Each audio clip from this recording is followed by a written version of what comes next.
Si je vous dis PPM, ça vous dit quoi? Point public multimédia. Ah, Dans la région? Oui. Sur Ozance?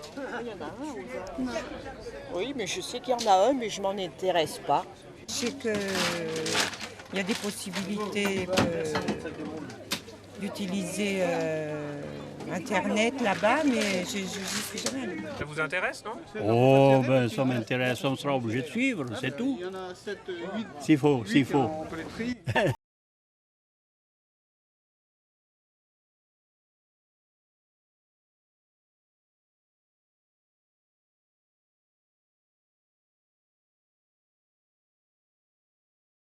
Prendre à me servir de l'ordinateur et pour surfer. Je trouve ça intéressant de pouvoir avoir accès gratuitement et dans un accueil assez sympa. Ah, j'ai téléchargé pour des mises à jour pour mes logiciels vu que je suis pas connecté chez moi. Je suis une personne âgée et je désire me tenir au courant de ce que font les jeunes. Je viens ici pour consulter mon courrier et des informations aussi sur Internet. Je prépare un voyage là, donc c'est une source d'informations infinie, le réseau Internet.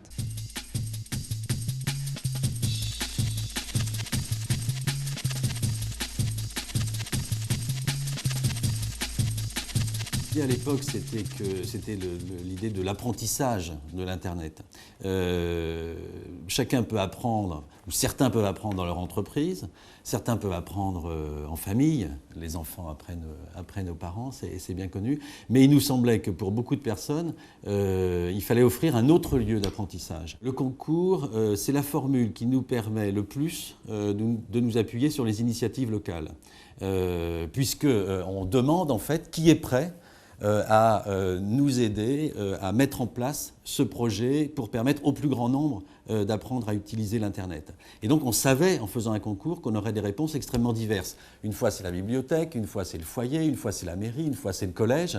Donc c'était peut-être plus compliqué après à gérer. Mais pour nous, c'était la garantie qu'on allait s'appuyer sur des personnes qui étaient proches qui donc allait permettre cet apprentissage dédramatisé, comme je disais. Et puis, ça allait nous permettre de nous appuyer sur des personnes qui avaient l'intérêt, la volonté. On n'était pas dans une démarche administrative.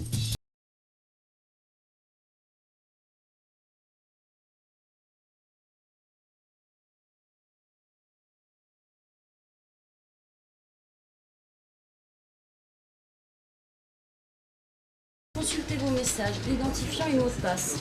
Vous pouvez. Donc dans un PPM classique, on trouve un ou deux animateurs et un responsable de structure. Environ 3, 4, 5, 6 postes, ça dépend des structures connectées à Internet. Parfois des périphériques, donc il y a certains PPM qui sont plus axés par exemple multimédia, donc on trouve davantage d'outils vidéo, des scanners, des appareils photo numériques, etc.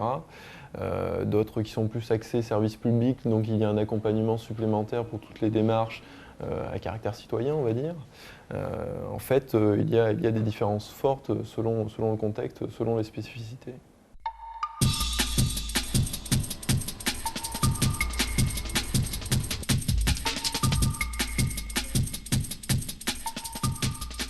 En Haute-Marche-Combraille, premier objectif, la sensibilisation et la découverte de l'Internet et du multimédia dans une zone rurale profonde. Parce que Internet et multimédia sont certainement un vecteur important pour le développement de cette zone rurale. Traduction immédiate, nous n'avons pas créé un seul point public multimédia, mais 6 points publics pour être le plus proche possible de la population et toucher un maximum de gens. Ces différents points publics sont d'abord des portes d'entrée de services à la population. On va y trouver des étudiants, on va y trouver des gens qui ont des recherches à faire, des clubs du troisième âge qui veulent s'initier, etc. Nous avons également développé, suite à de nombreuses demandes, des ateliers de découverte du multimédia. Alors ces ateliers sont ouverts beaucoup vers les professionnels, notamment les agriculteurs, notamment les secrétaires de mairie et les élus, pour lesquels effectivement on a mis en place toute une série de sessions. Audrey, est-ce que je peux te poser une question là? Qu'est-ce que tu es en train de faire? Je suis en train de refrapper mon CV. Je me lance un peu dans le marché de l'emploi Et c'est vrai qu'on n'a pas vraiment de repères. Je me suis inscrite pour un atelier CV, c'est-à-dire pour aider à...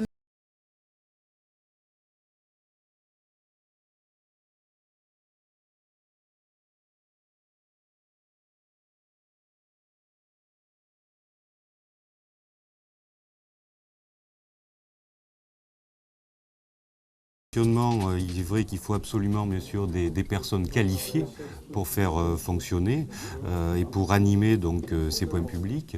Donc c'est présenté à nous fin 97 et début 98 un dispositif qui pouvait nous permettre justement de faire fonctionner à temps plein le point public, et nous sommes appuyés donc sur le dispositif Emploi Jeune. Bien sûr, Acticiel nous a aussi donc permis d'acquérir le matériel nécessaire à la mise en place du pôle. Quand je vous dis e-citoyenneté, est-ce que ça vous parle? Qu'est-ce que ça vous dit? Non, ça me dit pas grand-chose. Est-ce que vous êtes prêt demain à accéder à des services municipaux, à de l'information, à des recherches de formulaires via le web? Ah oui, tout à fait, tout à fait. Bon, il suffira que j'aille surfer sur ce site et puis je pense qu'on trouvera beaucoup de choses intéressantes.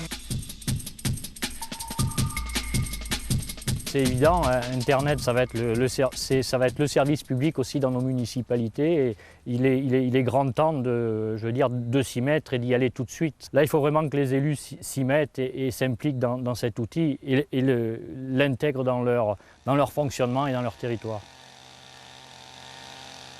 Sur Aubazine, il y a beaucoup de manifestations sur l'année.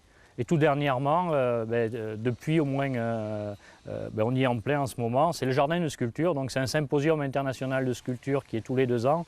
Et là, on a monté une marche un peu supplémentaire sur notre site. On utilise vraiment Internet pour faire de la communication avec ce jardin. On met des images, on met des vidéos, on fait des vidéos un peu tous les jours. On essaye de dynamiser la manifestation avec l'outil Internet.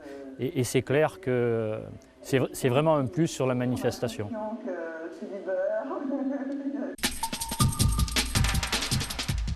La région a proposé un accompagnement sur 3 ans, donc à hauteur d'un financement qui était à peu près équivalent à 200 000 francs, donc pour de l'équipement, pour du fonctionnement, en fait pour lancer vraiment l'expérimentation. Et donc par la suite, son rôle est plutôt dans le cadre d'un accompagnement, de la coordination. On s'appuie sur plusieurs outils, dont un site web qui s'appelle Acti Limousin, qui propose également une mailing list qui permet d'échanger des expériences, des informations, aussi bien de notre côté qu'entre les acteurs des PPM. Donc on propose également un certain nombre de supports de communication, donc il y a eu des bannières, des affiches, il y a un projet de guide commun à l'ensemble des PPM également qui se met en place. Et on essaye également de donner une présence au point public multimédia sur de l'événementiel. Donc il s'agit de la fête de l'Internet, du marathon de l'Internet, d'un certain nombre de manifestations de ce type. Si demain on vous enlève le PPM, comment est-ce que vous allez faire? Est-ce que ça va vous manquer? Oui, ça va me manquer. Ce sera assez gênant, quoi. Moi je dis merde. Ça va me manquer si on enlève le PPM parce que vu que j'ai pas d'ordinateur chez moi, je pourrais plus faire de recherche, je pourrais plus travailler en fait. Chaque PPM va, puisque chacun est différent, chaque PPM, je crois, va avoir un avenir, ou peut avoir un avenir différent. La question du contenu va se poser, c'est-à-dire que c'est vrai que orienter les animateurs des PPM, orienter les utilisateurs vers des usages citoyens de l'Internet, vers les aider à alimenter des projets d'administration en ligne, faciliter la vie de l'administration, les orienter vers des projets de mise en valeur du patrimoine et de la culture en général. Je crois que c'est un avenir. Au-delà de la technique, le contenu va être plus important.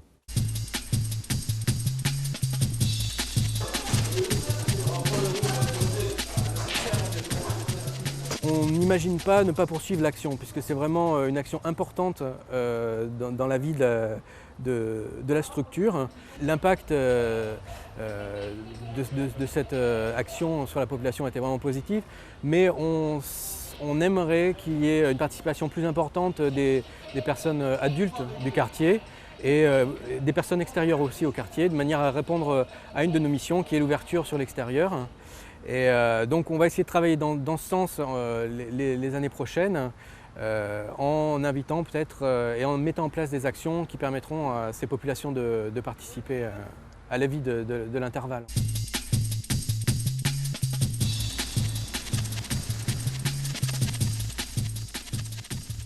Notre but premier est donc de pérenniser donc des emplois et pas une structure. L'une des perspectives de Matélé consiste donc à intégrer un lieu commun à différentes donc, structures, multimédia tous donc, sur ces définitions-là. Donc il y a la médiathèque en construction donc, sur Felletin.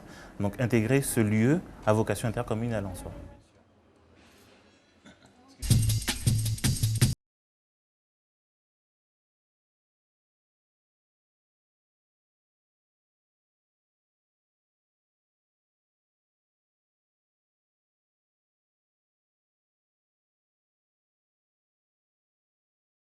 tenait vraiment à cœur parce que depuis donc 1997, on menait des petits projets avec des jeunes, des petits projets vidéo.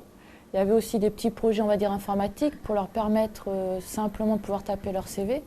Et après aussi, on avait un projet où on faisait la diffusion.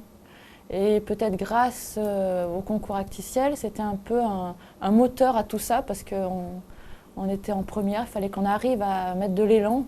Et voilà, la perspective, ça serait qu'il y ait vraiment un espace où il y aurait la diffusion de films, toujours avec un souci d'éducation, éducation à l'image, éducation aux nouvelles technologies.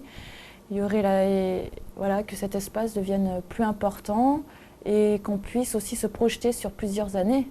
Parce que ça, c'est important par rapport au financement. On a un peu trop, au niveau culturel, c'est souvent des subventions sur le court terme. On fait des petits sauts d'une action à une autre.